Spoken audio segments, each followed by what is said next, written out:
Hello everyone, it's QueenVLionz back to you with another video. This video pertains to Daquan Reed being found guilty in the December 2020 murder of 7-year-old Kennedy Maxie, where he was sentenced to life without parole plus 15 years.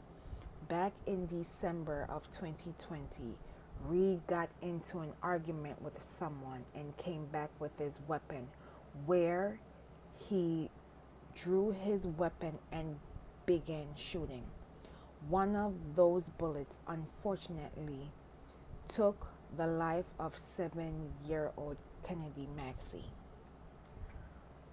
On the charges of which he was found guilty includes murder, felony murder, aggravated assault with a deadly weapon, possession of a firearm by a convicted felon. You will watch this brief victim impact statement by Kennedy Maxie's mother, Maya Maxie, and I will be back with more commentary. We moved into our new house in July of 2020. We spent roughly 5 months there together before Kennedy got hurt.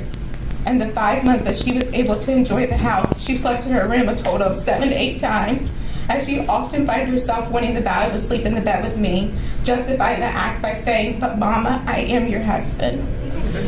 On December 21st, 2020, in the matter of milliseconds, the life I worked so hard to build for my daughter was destroyed.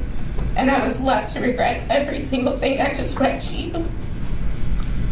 None of what I accomplished or worked to achieve for her mattered or matters anymore.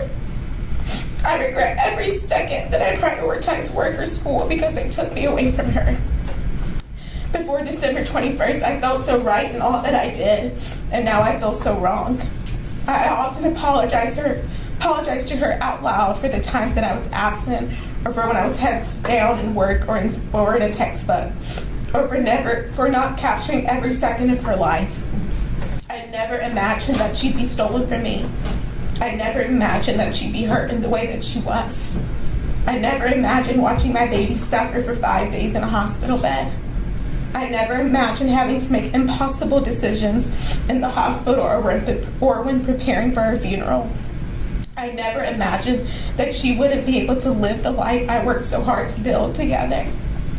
I never imagined being her mother would one day mean visiting a cemetery on Sunday morning or trying to hold my head up during a criminal trial for her murder. I can't even describe to you all how she was, because I wouldn't be able to make it through it. But I will share that my baby was good. She was so good. She didn't have a main bone in her body, and she loved out loud, and she was so special to me. I can't bring into words what was stolen from me. My baby was my anchor. She grounded me on this earth.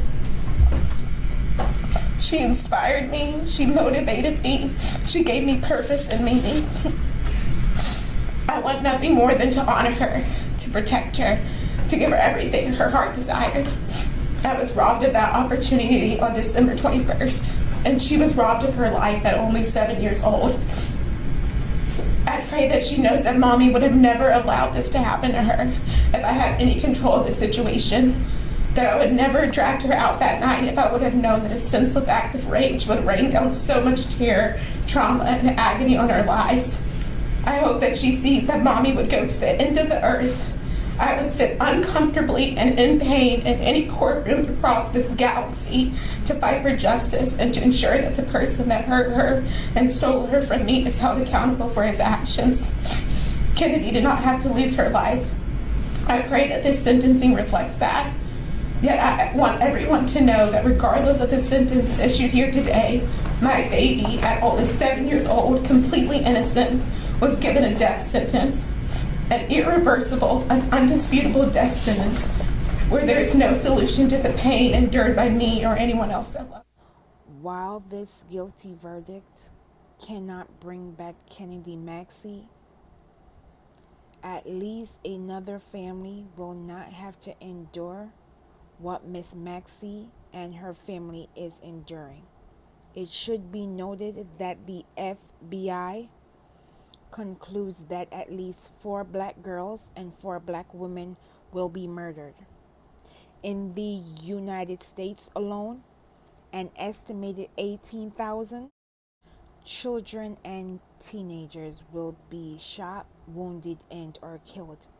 And black children and teens are 14 times more likely to die from gun violence. Let us continue uplifting the Maxie family during this difficult time. And let this story be a reminder of not allowing our anger and our ego to get the best of us, because our children are paying the ultimate price. Say their names, protect black children, justice for Kennedy Maxie, and I will see you in the next video.